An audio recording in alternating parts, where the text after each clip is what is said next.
This is Sunday's Psychedelic Spirit with Aaron Akulis, brought to you by the Peace on Drugs podcast. Lyrics from the song 11 a.m. by Incubus from the album Morning View. 7 a.m. The garbage truck beeps as it backs up, and I start my day thinking about what I've thrown away. Could I push rewind? The credits traverse, signifying the end, but I missed the best part. Could we please go back to start?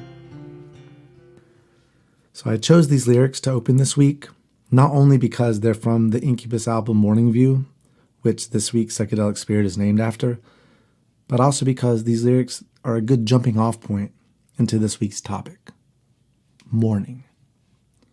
I want to focus this week on our literal everyday we wake up morning, but also the more metaphorical dawn of the rest of our lives. Before I dive into this morning, I just want to give my good friend TJ a shout out. He was my 6th guest on the podcast. He came over the other night and stayed the night. He moved to Naples, which isn't too far, but it's far enough where I don't get to ever see him. But we got to catch up, and we did a fire in my backyard and listen to music, and his favorite band is Incubus. And Incubus is one of those late 90s bands. They kind of got grouped in with a lot of, dare I say, bad music. You know, the 90s were a tough time for rock music because Kurt Cobain came along and shattered rock and roll, the rock and roll paradigm that was the 80s hair metal.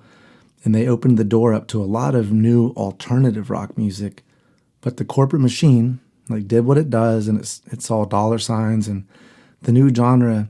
They found dollar signs in the new genre, and they found bands that look and sound the part, but that weren't authentic, and they bought them up and they molded them.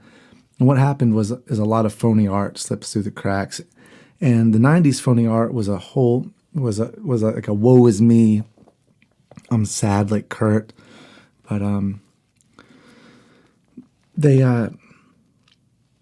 I think that, like me, we romanticized his pain a lot and we kind of got into the sad music because of the tragedy that occurred, with Kurt Cobain, with his addiction and with his suicide, and it just really, the 90s became this dark kind of thing. But it wasn't just that. There was a whole other side of other artists that were troubled during the times, the whole grunge scene and Alice in Chains and that kind of sound.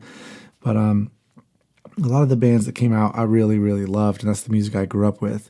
But something else happened when the grunge thing was kind of coming out, in the mid-90s when the grunge was kind of evolving, is rap really started influencing rock, and rap metal, should I say, bands like Limp Bizkit and stuff like that started coming out, and Incubus came up with that movement, they had Incubus has a DJ in the band. DJs in your band were a big thing, and they were a new thing to the 90s. So Incubus kind of got lumped in with those bands, and the first time I heard them was on the Family Values tour with bands like Korn and Limp Bizkit and those. Now, as a young teenager during those times, I loved all that pop metal or whatever you want to call it. But Incubus was one of those bands. Of the bands I listened to back then, only a few do I still listen to today. Incubus is one of them at times. It's for me, it's Rage Against the Machine, Tool, Deftones. But yeah, Incubus was one that made it, but only up till about Morning View, the album Morning View. I just haven't gotten to the later stuff. I know TJ loves it, and I'm sure that true Incubus fans do. But I've always thought Morning View was lyrically amazing. The first hit, the first single on the song, I Wish You Were Here. The lyrics, I dig my toes into the sand. The ocean looks like 1,000 diamonds strewn across a blue blanket. I lean against the wind, pretend that I am weightless, and in this moment, I am happy.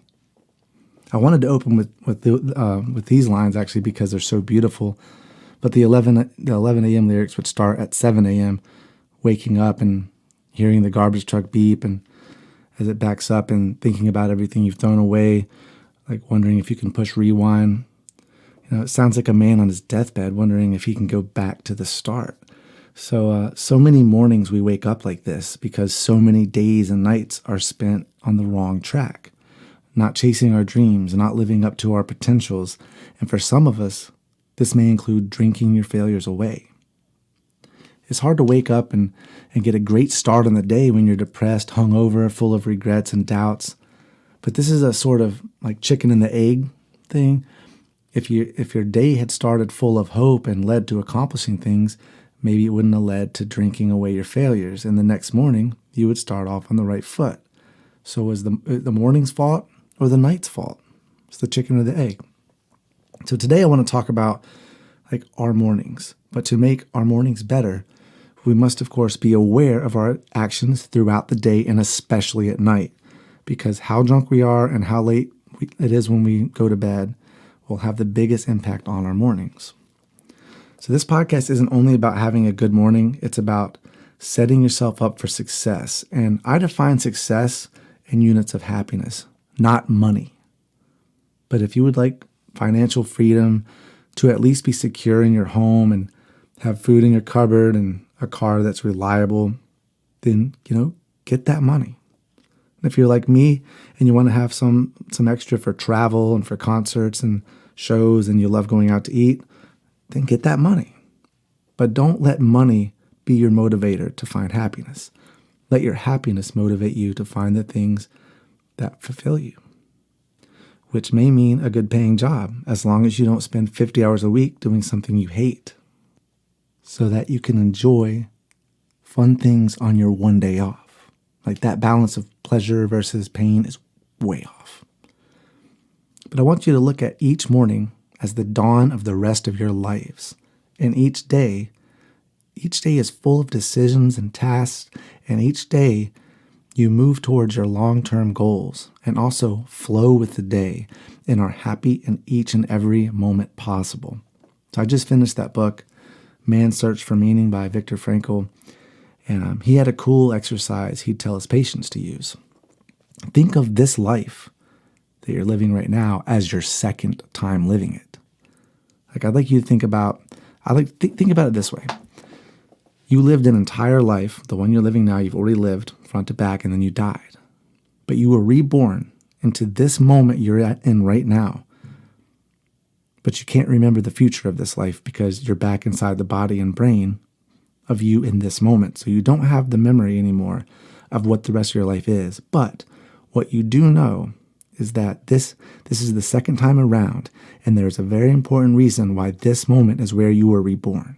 Because something happened that needed to change, and it's up to you now to figure out how to change paths. Find the new path that will lead to the happy ending. And so the best place to start is the morning. So what's the morning view? Think about like a bird's eye view or a mountain view. A morning view is looking out into an awakening day, a day of endless possibilities. It's an obscured view too, right?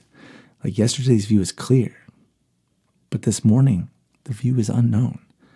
Even if you think you know how the day is going to go, life may throw an unexpected curveball. But if we think about the day as a blank slate, a new beginning, then we can paint that canvas with whatever color we choose, accepting the fact that life will be adding colors as we go. So we must be adaptable. Be so rigid in what we want our finished painting to look like.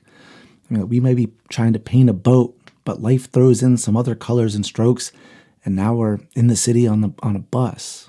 Now we could try and then drive the bus into the water, still trying to be on a boat. But wouldn't it be better to go with the flow and find your bus stop, wherever that may be? When we look back at our lives on our deathbed, the picture will be whatever it's going to be. And so we must find our flow and move with the stream of life while finding beauty and happiness wherever we can. And sometimes the river will fork, and we will actually get to make decisions for ourselves. And over our lifetimes, there will be thousands of these forks, and our decisions will decide ultimately where the stream takes us. So how can we make sure we're in the right path or on the right path? What if we're so far off course we can't get back? There is no off course. That's the beauty of it. You're on the path. So you're on this path for whatever reason it is. You are where you are for a reason. So again, imagine we're reborn into this life for a second time, starting at this moment. this was the place you took a wrong fork. And this is just an exercise, right? This is the second chance to take the right path. So like this is, not to take this literally, like there's something seriously wrong about to happen, but this is just an exercise. If there was something that if you were back in this moment right now, what would the reason be, and what thing should you do? Maybe it's that you are already doing the right thing, but something was about to throw you off course, and you're back here in this moment to make sure you keep on the right course, keep going. So, what we can do to get in the right path. This brings me to the point of this podcast about the actual morning time, not the metaphor of the dawn of your life, but the actual morning. To a book I read called The Miracle Morning by Hal Elrod. If we can get our mornings in check, the rest of the day will follow. But remember now, crazy nights can wreck a morning. So try and set a drink limit, preferably 0, but at least 0 on a daily basis. But even more importantly, set a bedtime.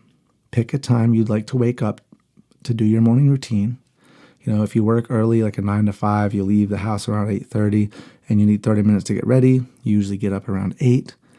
So start getting up at 7 or 7:30, even 7:45 at first. Your morning routine can be very simple. I first read The Miracle Morning a few years ago when my friend Brandon suggested it. He's always been into these like self-improvement books, where I've always been into like science and philosophy and crazy fictions like Chuck Palahniuk or Hunter S. Thompson's gonzo journalism. But thanks to Brandon, I've read books that I would never have thought to read. My Miracle Morning is it's a little, I hate to say cheesy, because it's a really powerful, good book, but the author has like that anything's possible if you put your mind to it kind of attitude that for some reason bugs me, but I think that says more about me than the book. Like it's like you're too much of a go-getter. Sometimes I want someone to have a little grit, but I don't know. But I do suggest you read it. Honestly, it's a good book. And the author started out, like I believe he was either on Wall Street or in some kind of sales. It's been a few years since I read it, but I remember him talking about getting a promotion at a very young age, and he had the pretty girl on his arm, the BMW, and again, this is where my mind is like turned off by the author. Like when I hear things like that, and I don't know if it's the like successful young dude is programmed as a villain from our youth, like Gaston on the Beauty and the Beast. We just watched the new version of Beauty and the Beast. Actually, it was done really well. But Gaston's like the wealthy, powerful prince with a shiny white horse, and he's a total douche. And also you think about like Adam Sandler movies, and those movies we watched where like every rich, good-looking BMW dude was like the guy that cheated on his girlfriend, and then the good guy was the kind of nerdy, didn't have it all together dude. So I don't know. Anyway, so this dude was on his way to the top when he got in this horrible car crash, this horrible accident. He almost died. He suffered brain damage. They thought he'd never be the same, and I'm pretty sure he lost his job. I know he lost his girlfriend, and he lost almost everything in his life. And but he figured out how to put his life back together, and it started in the morning. So he developed a routine and woke up every morning and did it until he perfected it. And it led him to major success in his life. He says that one thing that all great achievers have in common, people like Oprah and the Clintons and Obama, they all have a morning routine. Now, a little side note, I remember reading that Obama has the same thing for breakfast every day because it's one less decision he has to make, because his day is so full of decisions and they take energy, so it's just one less thing to worry about. So I started doing this as well. Every morning I have avocado toast, and I use this like Ezekiel bread. It's I don't know, it's named after some Bible verse, but it's usually in the frozen section in the grocery store. But find a really healthy bread, one that doesn't have seed oils is what I recommend. I think eating a healthy diet is also very important for getting to feeling better and living a healthy life. So I get really good bread with multigrain, and then I get avocados, put a little salt and pepper and some garlic. And every morning that's what I start with.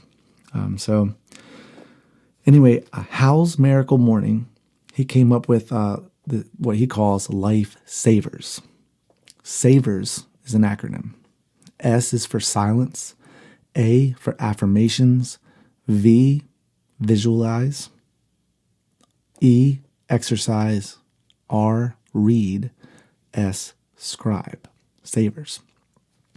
Now, I've come up, I'll get into that in a second, but I've come up with my own unique to me way for my morning, and he did suggest that to, adapt it to however you need.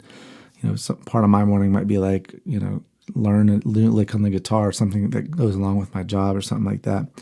But silence. So the S is silence. Silence, he says, start with meditation.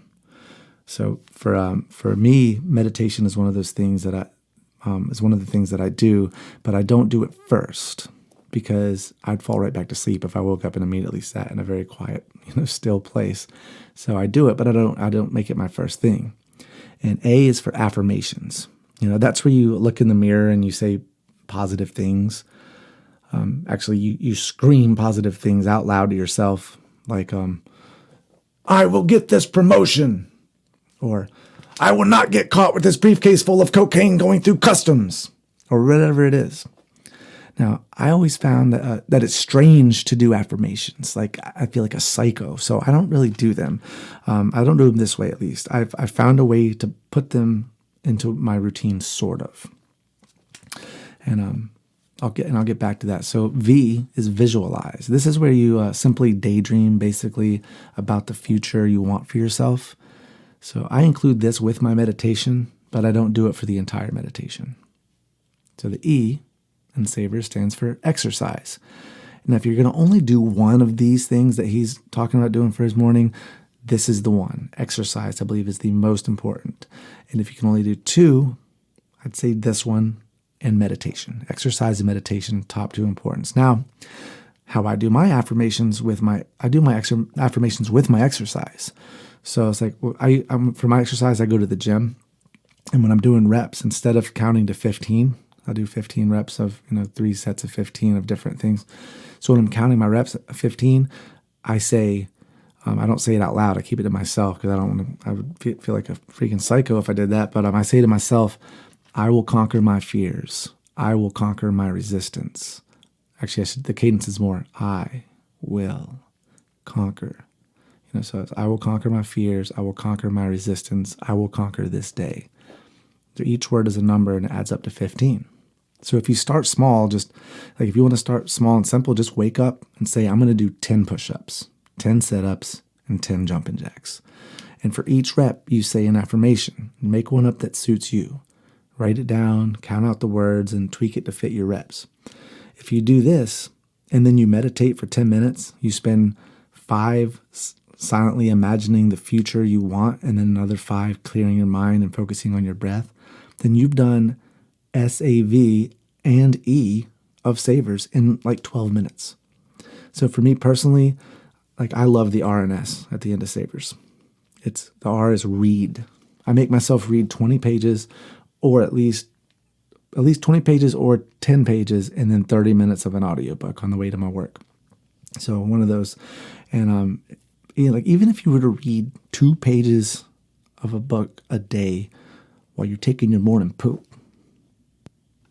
that ended up being 3 or 4 books a year. And if that's all the reading you did, that's already 3 or 4 more books than most people. And the S at the end is scribe, meaning write. He obviously chose scribe to make the acronym work. So have a journal. I recommend everybody have a journal. I keep mine in my notes on my iPhone. So sometimes I'll just be at the gym and I'll just, I'll be on the treadmill and I'll be like, I'm just going to write about something that's important to me or something I feel like I'm doing wrong. And I think sometimes writing down what you want and what you think might be holding you back in life, it really changes your perspective on how to fix things. Like my thing is I was sleeping in too late every day. I was still getting my morning routine in, but I was getting started late and I wasn't able to do some of the other things I wanted to accomplish after my morning routine. And as I'm writing this in my journal, like I came to a very quick conclusion that I definitely already knew. But I wrote down, if I could just make sure I'm up by 9 o'clock every morning, which for me is early because I don't work at 9 o'clock. I work at like 5 p.m. I was like, then I can get everything done. And just writing it down and seeing it was like, that's that simple. If I want to keep accomplishing the things I want to do, just wake up earlier.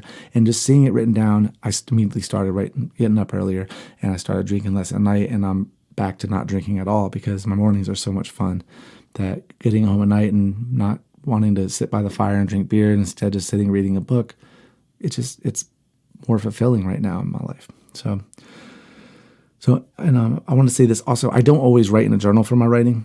for the writing portion, because I'm working on a graphic novel.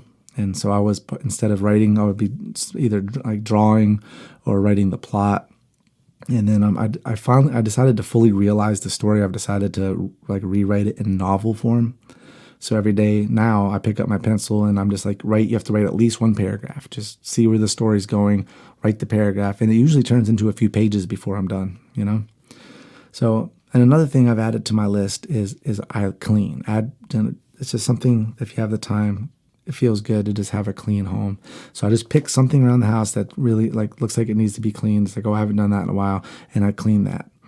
And also I added like my bank account budget and what bills need to be paid. Like just look at my finances for the day, how much money I plan on making, just make sure all your stuff's in order. Some of that stuff just makes me feel very secure going into my day and knowing that there aren't any unknowns like, oh, am I supposed to pay that? Was I supposed to do that? Just feeling secure in your life as you move forward through the day. So anyway, check out the book by Hal Elrod, The Miracle Morning. And that's if you want to he gets into way more details about why it's so important and how it can help you. So I definitely recommend the book, The Miracle Morning. But so that's what this week's challenge for you I want to be is create a morning routine, as simple or complex as you want. Sometimes it's good to just have a base, like, it could be like a very base minimum that you have to do. And it could be something as simple as, it could be one push-up. I'd say try to do a minimum of 5 push-ups, but it could just be do 1 push-up. Because if you're the kind of person that sometimes gets in funks and you just can't do anything, because the problem is if you have a whole bunch more that you have to do, and then you just don't feel like doing it, and you just don't do it, then you're going to be like, well, I didn't do it yesterday, I won't do it today. But if you're waking up feeling tired and hungover, and you have set a minimum of just 5 push-ups, you just wake up, do your 5 push-ups, maybe even do it with I will feel better. It's only 4, but you get what I'm saying. Say a little affirmation with those 5 push-ups and be done. But that way you don't feel like you failed. You're like, all right, tomorrow I'll do more than 5, but I did my base. That's always an important thing. So, let your morning routine give purpose to your entire day. That's the whole point of this, right? Get a good solid base for the day, and it will give purpose for your day. And this will begin to reveal a purpose for your life. And once you find your flow in your life, you begin to see your direction. Like moving through this river of life becomes more like floating than swimming. Some of us are swimming against the current, and through meditation, you'll begin to connect with your inner being, your inner purpose. So to recap this week, let's treat our current place in life like we just awoke into this life, and it's our second time living it. Only this time, we're going to find our true and right path. Start every morning with a routine. For me, it's avocado toast, cup of coffee while I read my book. Then I walk the dogs, then gym, then home to shower, then meditate, and then I work on writing. Now, I don't usually work until 5 p.m., so this is easy for me. Find whatever works for you. But most importantly, have a morning routine and set an intention for the day. This week, let's try and enjoy our morning view. Let's enjoy that we don't know what's to come and be excited about it. Let's look out the window into the blank world of infinite possibility. I want to end this week with a line from the last song on Incubus's Morning View album, Aqueous Transmission. It's a great song. Put it on tomorrow morning to start your first morning ritual day. I think of in this line a person who has found their flow and letting the river take them where they're supposed to be. They've let go of negativity and doubt and worry, and they are free. I'm floating down a river, oars freed from their holes long ago, lying face up on the floor of my vessel. I marvel at the stars and feel my heart overflow. Thank you so much for tuning in to Sunday's Psychedelic Spirit. I hope you have a great week. I hope I said something that can help you or help you help someone else. Let's all try to live as positively as we can and be a positive force for the world. I love you, and I hope to talk to you again next week. Peace out.